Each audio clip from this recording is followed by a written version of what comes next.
lot of video games, the first major foe a player has to face is usually a generic monster or lowly minion, designed to get them comfortable with the controls and so on and not overwhelm them. That's not the case with the following titles that kick things off with some real behemoths. I'm Sai for WhatCulture.com, and here are 10 video games that start with the biggest boss fight.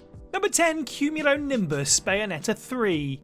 Throughout the Bayonetta series, our sultry heroine Cereza has driven a motorcycle on a missile, rode a unicorn through hell, and punched God into the sun. Basically, there's no gaming franchise that encapsulates the mantra go big or go home better than this over-the-top hack and slash. As a result, Bayonetta 3 was expected to start with a bang, especially since this was the first installment in the saga in 8 years. Sure enough, the threequel opens with the Umbra Witch butting heads with a towering titan called Cumulonimbus. Even though Cereza has mopped the floor with massive enemies before, this humongous homunculus quickly proves his mass isn't just for show. Cumulonimbus punches like a truck and is surprisingly agile for its immense size. At any point, the gigantic automaton can split its arms into 4, doubling its attacks. Cumulonimbus also shoots energy beams which will cut Cereza down to size unless the player has mastered counters. As the duel seemingly draws to a close, Cereza summons her demon-eating dragon Gamora to finish Cumulonimbus off. However, Gamora freezes, indicating this boss isn't a demon but something Cereza has never encountered. This confusion gives Cumulonimbus enough time to recover, forcing Cereza to fight it again with the power to summon Gamora this time. This opening fight is sublime, not just because it's against a humongous boss, but due to Cereza's newfound ability to call upon her own giant monster in battle to even the odds. Number 9, Nemesis Resident Evil 3 2020. In the original Resident Evil 3 Nemesis, Jill Valentine encounters the titular monster within the first 15 minutes. This confrontation usually catches players off guard since they assume Nemesis wouldn't show his ugly mug until much later. However, his introduction in RE3's reimagining is far more unexpected since the stars-hunting brute pops up less than 5 minutes in. While Jill is still trying to get her bearings in her apartment, the lumbering bioweapon barges through a wall and immediately starts chasing her. Nemesis stands at least 7 foot tall at the start of the game, towering over zombies and other monsters.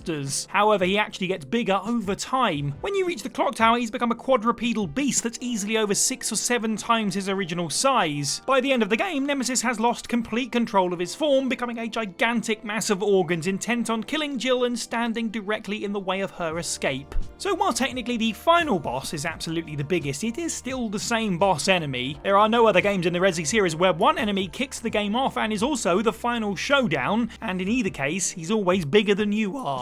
Number 8, the Kayran, The Witcher 2 Assassins of Kings.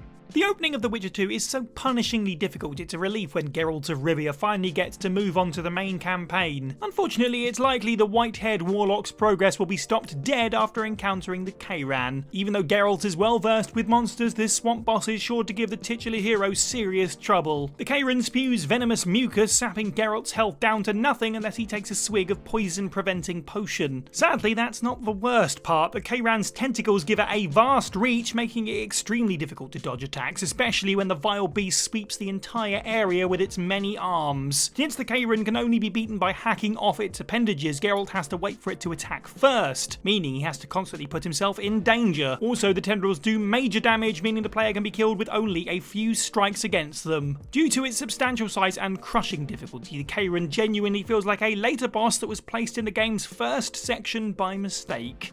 Number 7, Scarecrow Batman Arkham Asylum. In Batman Arkham Asylum, the Dark Knight must make his way through the Gotham's infamous institution while battling his iconic rogues gallery and the Joker's goons. To stop the Case Crusader in his tracks, the Clown Prince of Crime unleashes the worst of the worst the city has to offer, starting with Jonathan Crane, aka the Scarecrow. Crane doesn't seem physically intimidating at first, but things take a turn when Batman is exposed to the deranged Doctor's fear toxin. As the toxin infects Batman's brain, he finds himself trapped inside a hallucination run by a kaiju-sized Scarecrow. This encounter doesn't work like a conventional boss battle since the insidious scientist is invulnerable until the end. Instead, Batman must avoid the phobia fanatic's gaze while making his way through an otherworldly obstacle course. Even though it looks like Batman has plenty of time to plan his movements, Scarecrow occasionally lunges at the cowled hero, forcing players to stay alert no matter how safe circumstances appear to be. Batman Arkham Asylum may have a myriad of daunting enemies, including Bane, Killer Croc, and Titan Joker, but nobody comes bigger than the sinister Scarecrow.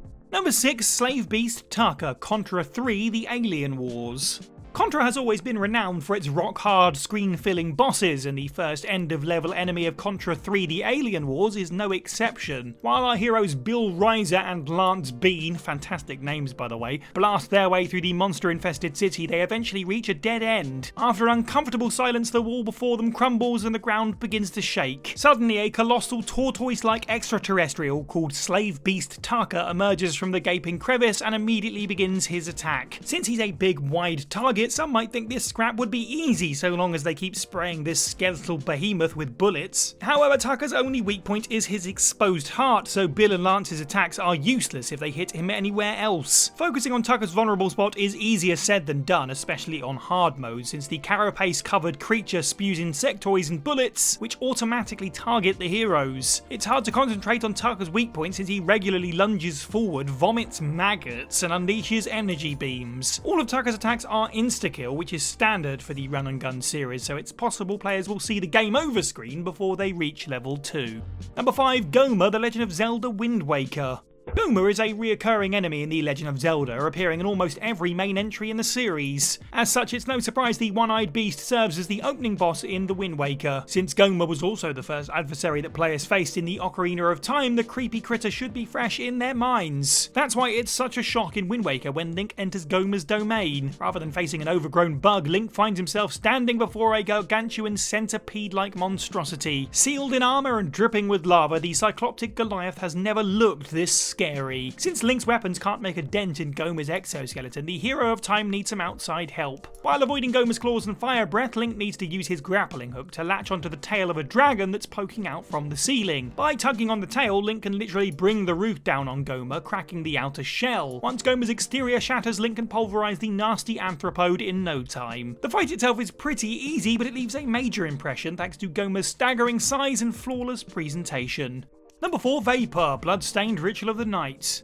Although every boss in Bloodstained Ritual of the Night is enormous, Vapor stands out above the rest. Not only is this sea monster massive, she's surprisingly difficult for a tutorial baddie. Our demon-hunting shardbinder Miriam must pummel Vapor, while she unleashes nasty mollusks, whips her tentacles across the deck, and spews acid and fireballs from her toothed stomach. Ugh. When the algae-covered ogress appears on the side of the ship, Miriam must stand beside her to deal serious damage. However, Miriam is vulnerable when she does this, since she'll be right beside Vapor's beastly belly, which never stops unleashing projectiles. The bout is also tricky since Vapor's tentacles can smack Miriam from behind while our heroine is focusing on attacking the boss's body. For this reason, players need to keep an eye on every part of Vapor to avoid being sideswiped. This doesn't sound so bad, remember Vapor is pretty damn big! Even though this battle is infuriating, fighting Vapor is beneficial since it teaches players how to evade, monitor multiple targets, and effectively use short and long range weapons early on.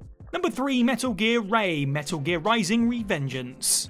This Metal Gear Solid spin-off starts with Cyber Ninja Raiden on a military mission when he's suddenly attacked by a Metal Gear Ray. These WMDs have been faced time and time again throughout the franchise, but players should still get thrown off by the Ray here, since they probably weren't expecting to see this death machine in the opening level. Though Raiden is a master mercenary armed with a high-frequency blade, this fight isn't easy since the Ray is fast, fierce, and really frickin' big. Standing over 20 meters tall, Raiden barely comes up to the android's heel. Despite its overwhelming size, the Ray is quite light on its 10-ton feet, zipping around the arena with ease. Armed with machine guns, missile launchers, bomb launchers, a plasma cannon, and a heat sword the size of a 5-story building, the Ray has never looked this frightening. Although Metal Gear has some of the most iconic and creative boss battles in gaming history, fans have rarely faced an enemy as intimidating as this, especially this early in the main campaign.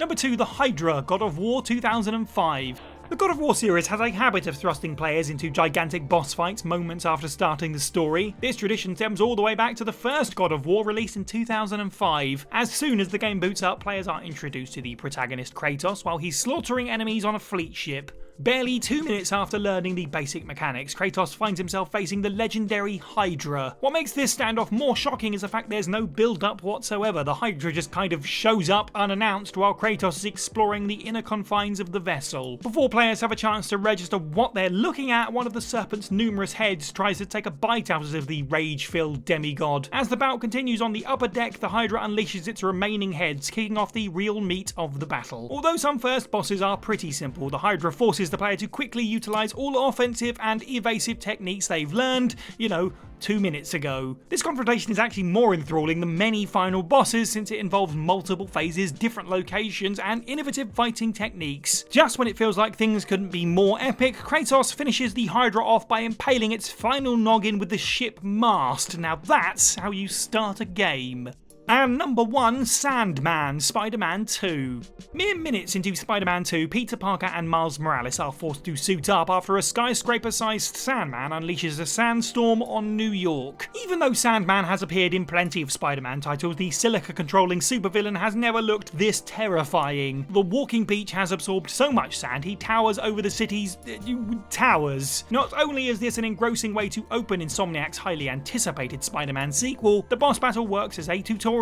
Sandy hurls buildings and trucks at the two Spider-Men, forcing the player to get reacquainted with the dodge mechanics. Spidey must fight sand clones, helping players get a handle on the combat, including Peter's new metal arms apparatus. Miles and Peter switch throughout the encounter, demonstrating both Spider-Men's abilities and showing how to work as a team. Since most of the confrontation involves the wall-crawling duo thwipping around the city, players should be familiarised with how to climb, swing, catch civilians, shoot web balls and hurl projectiles before this chapter concludes. By the time the battle is finished, players won't just be blown away, they'll have a deep grasp of all the game's basic mechanics within the first 20 minutes.